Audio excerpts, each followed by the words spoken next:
How to craft high converting opt-in forms. In this video, I'm going to share how I consistently outperform my clients' control sign-up forms by at least 200 to 400% every single time.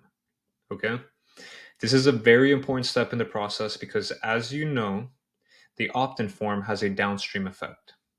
For example, if you have your flows, especially your welcome flow, dialed in, then simply tweaking the opt-in form can have a major impact on sales. Think about it. If you have an opt-in form that's performing at 1% conversion rate, what would it mean for you if you can increase that to 4%, 7%, heck, even 2%? Going from 1 to 2%, you're simply doubling the amount of traffic going through your welcome flow. And if you have that dialed in, then that means an immediate influx of sales coming through. This is where you can absolutely build a lot of leverage for your brand. Just to give you an example, recently, for a client of mine, in just the first 5 days of testing against their control, the opt in form I implemented beat it by 446%. That's nearly a 4.5x increase in opt ins. So, this is massive. You're literally one split test away from doubling your email sales. So let's jump into it. First things first, customize the sign up form. Okay, I've got some notes here on my desk. So you're going to see me looking down, but customize the sign up form. There's quite a few things for me to touch on in this section, so I'm just going to go through each one in no specific order. Structure/steps. Okay, structure/steps. So the steps that you build out in the particular form. So for example, there's going to be step 1, step 2, step 3. Obviously, they're only going to see one at a time as they go through it. And this is what you want to customize. You want to get to understand where is it that they're coming from mentally. Like, where are they at mentally when they're sat in front of the computer looking at this opt-in form at step 1 of the opt-in form. And then you want to think, okay, where do I want to get them to? And then use a multiple or a multitude of steps to be able to get them through to that objective that you want to get them to. Next is you want to craft some custom copy. Okay, you want to craft some custom copy. You want to get creative with your offer, and you want to get very intentional with the values, with the intake values that you're asking for. Ultimately, what you want to do is build an incredible experience that leaves your customer absolutely dumbfounded. Okay? Just so incredibly in awe because a brand has never treated them the way that you're about to treat them. You want to aim to stand out and just don't be boring. Really, that's really what you want to do with your sign up form. And as of right now, at the time of recording this, the standards are very low in the e-com space when it comes to opt-in forms. Everyone literally does the same exact thing, a discount offer. Oh, 10% plug in your email, get 20% when you plug in your phone number. That's lame, that's boring. Okay, don't do that. Ultimately, what you're doing is you're catering to your audience. When you're crafting a tailored experience through the structure of your opt-in, the copy of your opt-in, the offer of your opt-in, and the values you're asking them to input, you're simply catering to your audience. Okay? I have some notes here that I want to touch on. Build authentic relationships. I say this in every video. I'm pretty sure I've said this in every single video so far. Keep at the forefront building an authentic relationship. Because if you keep this top of mind, it's going to set you on the path to create one of the most incredible opt-in forms and experiences with this opt-in form. Your conversion rate is going to literally go through the roof. Okay? Now, another thing, give a cool experience. Like I said, you want to create an experience that leaves them dumbfounded, leaves them in awe.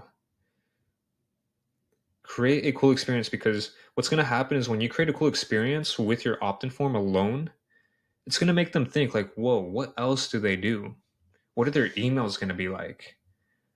What's the buying process going to be like? What's it going to be like when they deliver my package? They're going to think all these things, whether consciously or subconsciously. They're naturally going to gravitate towards your brand more, because if just the opt-in form, just them submitting their email and some more information that you're going to ask for, they have an incredible experience, they're most likely going to be intrigued and curious about what the rest of the experience is going to be like shopping with your brand. On top of that, when you do this correctly, people will talk about it with close loved ones, with their friends, with their family. They're going to literally talk about it, and you're going to get word of mouth marketing, which is powerful. Okay. Now, in your copy, it's very simple. You want to meet them where they're at. Okay.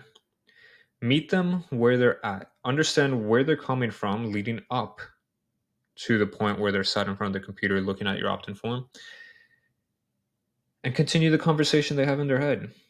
If you feel like there's going to be automatically some objections, instead of trying to bypass that whole thing, sorry, I don't know if you heard me hit the mic, but instead of trying to bypass that whole thing with a discount offer and be completely impersonal, ultimately, yeah, maybe they become a customer, but they're just going to leave. They're going to unsubscribe from your list, and you're not giving them the opportunity to truly be served by you to the highest degree of excellence. Okay. Your offer. So just to touch on the discounts again, don't offer discounts. I don't offer discounts with any of my clients. We don't offer any sort of discount. Um, get creative with your offer. Think about what is it that they would legitimately want. What is something that they want that will serve them well and leave them with a pleasant experience? Okay, that's literally all you have to do. The standard is so low in the ecom space right now when it comes to opt-in forms and the offer on the opt-in form. People, to me, if you're going to use a 10% or 20% discount, that's a cop out. That's just done by every single brand, and if that's all you can really think of, then you're not really putting in that much effort. And where we're at in today's world, everyone kind of understands how ecom works, how ecom marketing works. Subconsciously, people understand that you don't really care about them. If they see a 10 or 20, 25, 30% discount, they don't care. All they see is, oh, they want my information so that they can market to me in the long run and try to make me buy more. But if you don't offer a discount, imagine the possibilities for you to build an authentic relationship with them, to make them feel like you actually care about them as a brand, in your brand to customer relationship. Imagine the possibilities with that and how much more emotionally invested and attached they will be to your brand. This is massive. Intake values, you should not be asking for just an email. I'll leave it at that because I believe we're going to touch on that further down in the doc. But like I said before, I always say this, and I'm going to continue to harp on this. Keep at the forefront building authentic relationships with your audience/customers. Okay? It's very simple. Now, intake values. You want to collect as much info as possible. Do not be scared. Please do not be scared. A lot of people will tell you to not overstep your boundaries when collecting info, as it'll decrease your opt in rate. It's total BS. It's a lie. Okay? They don't know what they're talking about. You know, if they say, uh, don't ask for too much, you're gonna scare people away. Either they're just listening to someone who regurgitated that from another thing, and they just took that as the gospel, or they don't actually have experience. Okay, let me put it to you this way: if you legitimately care about fostering an authentic relationship with someone, then you need to learn more about the person on the other end. It's what we do in real life. So why is it any different online. In real life, you don't just meet someone for the first time and just ask for their first name, go your separate ways, and then try to learn more each time you connect with them. If you do, then that's usually just a quick interaction that wasn't necessarily expected, right? Like maybe you're meeting up with a friend and their friend, you bump into them at Target or something, and you're like, oh hey Kevin, John, whatever, exchange names. You let them have their conversation. They say goodbye. Maybe you connect with them, and that's it. But typically, that's not how it goes. Typically, when you meet someone, you spend a good amount of time chatting with them, learning more about them, their values, etc. You try to, feel them out, see what's important to them. What can you do for them? What can they do for you? You know, is this someone that I feel like I could hang out with in the future? Like that's essentially what's happening in real life. And to give you an example, I recently went to an event where I connected with some incredible people in the space, in the e-com space, in the online business space. In the first night, I met someone and we chatted for about 3 hours. Okay. That wouldn't happen if neither of us cared about building an authentic relationship. Think about it. Who is going to spend that amount of time if you don't really care about building an authentic relationship? And everyone knows this. Everyone knows this. Your customers feel this. They understand this. They are not stupid. Okay, so don't treat them like a quick one off interaction. Take a genuine interest in them. And you're able to do that through your opt in form, through your copy. Through that few hour conversation, we both learned how to best serve each other. And that's a massive point I want to make is approach everything from a place of servitude. Okay? Essentially, the more information you collect at the first touch point, the better you'll be able to serve them right off the bat and for the long term. And when you do this, you're able to immediately give them an incredible experience and not a diluted, boring, standard experience like majority of e-com brands out there. Seriously. Again, this is how you elevate your brand for scale, longevity, impact, and profit. You can do simple things to not make it so robotic. Like instead of asking for their first name, something as simple as this is that maybe you ask if they prefer a nickname that they like. For example, a woman named Lillian. Maybe she doesn't go by Lillian. Maybe she goes by Lily. And she actually prefers that. Her friends call her Lily. Her family call her Lily. So then, if you ask for her first name and she puts in Lillian, do you think she's going to respond very well or develop a relationship with you and your brand if every email, when you mention her name, it's, hey, Lillian, whatever. Hey, Lillian. Oh, have you heard about this, Lillian? It's too formal, right? There's naturally going to be a barrier. There's going to be a wall up. She's going to have her guard up, essentially.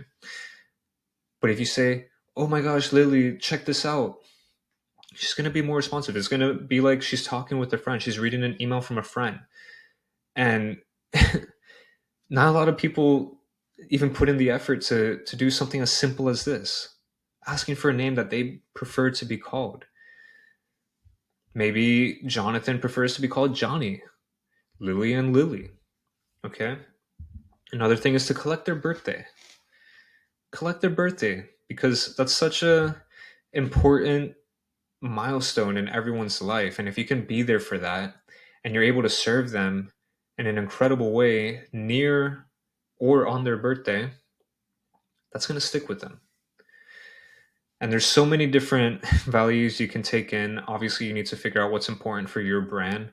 For example, the intake values you set or that you want to collect as a pet brand is going to be very different than a human brand, right? So just figure out what intake values you want to legitimately collect that will allow you to foster that relationship with the customer and to serve them to the best of your ability right off the bat in that first welcome flow email. If you're working with a large product line, another thing you can do is maybe split your products into categories and see what they're most interested in at the moment. There's so many ways you can break this up. Um, but essentially, you can if they something specific probably drew them to your brand, right? And if you're able to figure out exactly what category they're interested in, and you're able to cater your messaging to that right off the bat, right when they sign up, that can be very powerful, and that will most likely develop into their first sale or into their first purchase as a customer. The next thing that I want to touch on is to meet your customers where they're at. So this goes hand in hand with the copy, with the offer. It's very simple. It really is very simple. Inside of Klaviyo, you have the ability to create multiple sign-up forms. You can even change the targeting. You can include segments. You can exclude segments. I highly recommend that you put a little effort into thinking about the customer journey leading up to the moment they're sat there looking at the opt-in form and post submission. Okay? Leading up to the opt-in and post submission. For example, if you're running a Facebook ad with a specific offer, when they arrive on the site, ensure the pop-up is congruent. Okay? You can even call out the fact that they came from Facebook by saying something like, here's a special offer we mentioned on Facebook. It makes it a much more personalized experience. It subconsciously makes them feel safer as they know they're in the right place. And this is so, so important. Sometimes, or a lot of the time, many people experience a drop off rate. Okay, from the moment they view something, whether that's for opt-in or it could be even for a product page. For example, you're running an ad directly to the product page, or you're running an ad and getting traffic from the ad to a lander. They're not congruent, and so you have a massive drop off rate. And you could be selling the same exact thing in the ad and the lander, but if the copy is not congruent, if the offer is not congruent, if they feel like, oh, subconsciously things are not matching up, they need to get off, they don't feel safe, that is a massive problem for you as a brand owner, or a massive problem for the brand that you're potentially serving, and that's a big deal. So it's very important to make things congruent so that it builds that trust. Okay, these are opportunities to build trust. If you have a specific offer in an ad, and then once they land on a product page, or uh, if you're saying, "Hey, go check out this page," you'll be approached by, or you'll see a pop up once you arrive on the page, to be able to collect this offer, and the offer's different. People are going to be like, what the hell? What's going on here? Subconsciously, they're not going to feel safe, and this is your job as a brand owner or as a service provider, as a marketer, to ensure that they feel safe, to ensure that they build the trust with your brand. So try to understand what they're thinking right before the moment they see your opt-in, and think if there's anything you should address to make them feel more comfortable, or on how you can best serve them at the moment so you get them to opt in and you can take care of them from there. Simply continue the conversation that they have in their head. This will massively boost opt-in rates. And it's not just limited to first-time visitors. Like I said earlier, you can play around with different targeting, and you can even leverage pop-ups to enhance the customer experience, improve your relationship with the customer, and even move customers from one particular segment into another. This is where things can get very creative for you from a pop-up standpoint. For example, you can turn an average customer into a VIP customer because you have these segments built. You can target your messaging based on where they're at in the specific journey or a specific step of the journey that they're going through, and help them move to that next step of their journey with a creative offer, or with some creative messaging that helps move them along their journey. It's very simple. Just meet your customers where they're at, and yeah, the next step really is to just test. So far what I've shared is precisely how I always beat out my client controls on the first test. It requires a little bit more effort, but it makes a massive difference. Okay, of course, when you improve it, don't stop there. Consistently conduct A B tests so you're always performing at an optimal level with your sign-up forms. This is really the key. Even after I beat out a client control, I'm consistently testing so that overall we're generating anywhere between 5 to 10% plus on average with all opt-ins. Okay, that's across all opt-ins. You want to aim for that 5 to 10% plus range. A simple test can be the difference between smooth scaling and keeping your neck above water. It really is.